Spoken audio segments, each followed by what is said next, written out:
This dispatch, can I help you? Yes, ma'am. I was leaving my house, and there's a person laying in my driveway. There were tire tracks that were near the body that looked like someone had done a three-point turn. There was not a whole lot of physical evidence. We did not find any identification. She was clearly fighting for her life. Tell me how I died.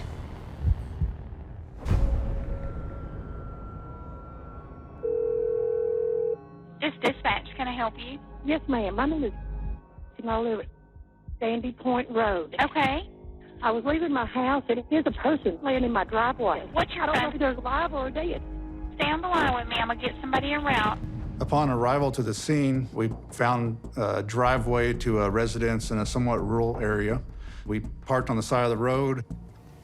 I noticed there was a female body about 100 yards approximately from the roadway, lying on her back on the ground to the left of the driveway, and her arms were raised over her head. She was wearing a black striped shirt, blue jeans, and tennis shoes. She had brown wavy hair, mucus coming from one of her nostrils, and her head was turned slightly to the right. The struggles that we had on this scene was that there was not a whole lot of physical evidence. We certainly had tire tread impressions, but without a vehicle, that's very difficult to match. In general, this was a fairly difficult case from the beginning just because we had no witnesses or anything else to go on at that time. Body was picked up by the local mortuary and taken to Travis County Medical Examiner's office in Austin. As I was evaluating the external exam, where I'm looking at her skin, I noticed a scar on the left upper chest, and every doctor understands what this scar is. It indicates that they have an implantable heart device because of some pretty severe heart disease. Investigators with the medical examiner's office called the manufacturer of the ICD, and they were able to give us a name of who that was implanted in. They identified her as Julie Perez. As I retrieved the device from her body, I knew at this point that we can get some data.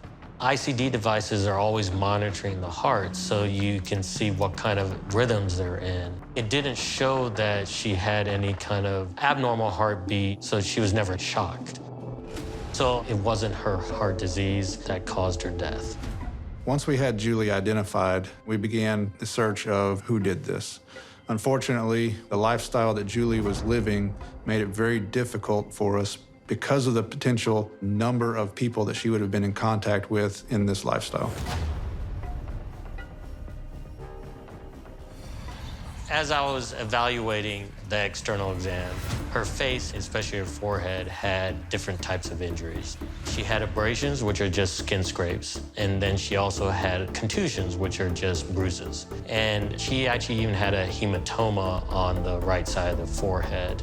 And a hematoma is simply a swelling of the skin due to blood being in it. There were also injuries to her lips, both on the outside and on the inside of the lips. I was actually thinking, is there foul play involved? One of the more striking marks that I saw on her body were these linear marks around her neck that also extended about her lips. Clearly, the victim is going to be grabbing for the neck, trying to grab the ligature itself or grab the person. So the fingernail swabs were gathered as evidence to look for someone else's DNA. During our investigation, we found that Julie was married to a man named Rufus. It was a priority to speak with him, one, to notify him, and two, to get information about Julie. Rufus is my brother. Him and Julie had met, one afternoon my brother had came in from out of town. He didn't wear the pants. She did. The relationship between my mom and my dad was a roller coaster. There was good times, bad times, in between times. Detective Matthews, after making contact with Rufus, was able to get him to the Bryan Police Department, where he gave a statement explaining that he had been more or less estranged from Julie since approximately Christmas time, which was around a month before Julie's death. Rufus was able to explain to Detective Matthews that he was working in Tyler at the time that this occurred, which is approximately 2 hours from Bryan, Texas. During the interview, Rufus did provide a DNA swab to assist with our investigation. He had remembered dropping Julie off at a house in Bryan, but he couldn't remember the address, so I put him in my car and we drove around, and Rufus pointed out a house on Randolph Street. The area around Randolph Street is an area known to us that's fairly rough and has a fairly high crime level. In speaking with witnesses, we learned that the night of Julie's death, Julie went inside this house and they said there was a guy there named Mike. Julie had a half-brother named Mike. We certainly wanted to find out where he had been the night of her death. And so at that time, I made contact with Mike and asked if he would come with me to the Bryan Police Department to answer some questions. During the interview, he was visibly upset about Julie's death. From talking with him, I learned the last time that he actually saw her was January, but he told me that he had been out of town working the night of Julie's death. So he did have an alibi.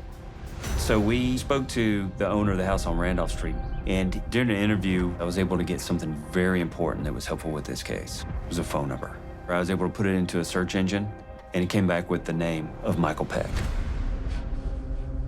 Through the course of the investigation, we received the toxicology results, and it showed that she had drugs in her system.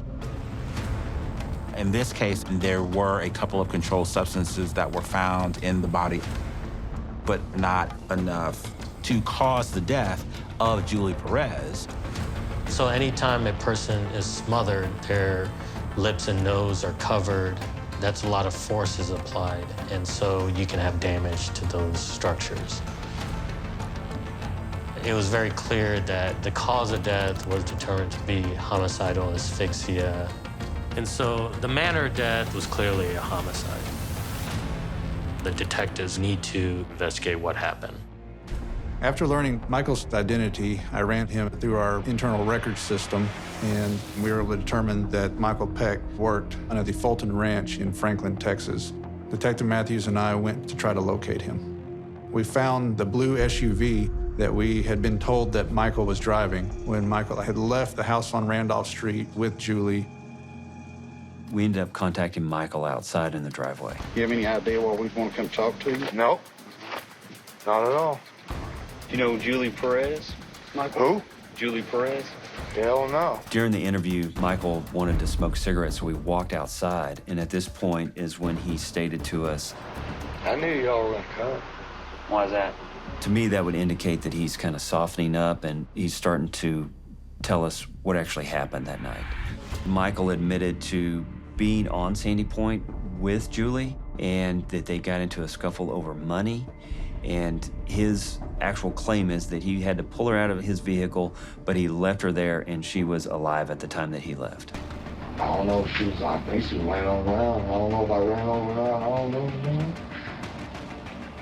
Okay, because it happened so fast. I was scared. High. No doubt you're gonna go to jail. For what? For killing Julie. After obtaining Michael's statement, Michael was then placed under arrest for that murder, and we took him across the street to the Robertson County Jail. During the autopsy, Julie's fingernail swabs were gathered as evidence to look for someone else's DNA. However, after analyzing the swab, there's no foreign DNA found under Julie's nails. One of the kind of key pieces of evidence I thought was the detectives' crime scene took some tire casts there at the scene, which this doesn't look like much, but when they took a picture of the casts and they did the markings of the tire tread and then went and did the tire print, the markings match the tire prints that were found right near Julie's body.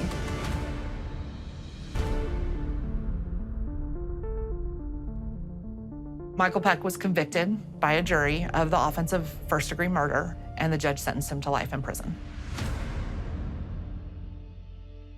Seeing the sentence, seeing that her life mattered, not only to them as family members, but to the jury and to the judge over that particular case. That was the most satisfying part about it. My mom's memorial it's my spot. It's not there because that's where she was killed. That is where I genuinely feel closest to my mom. I do come out here as often as I can. I really try to. I'm out here all the time.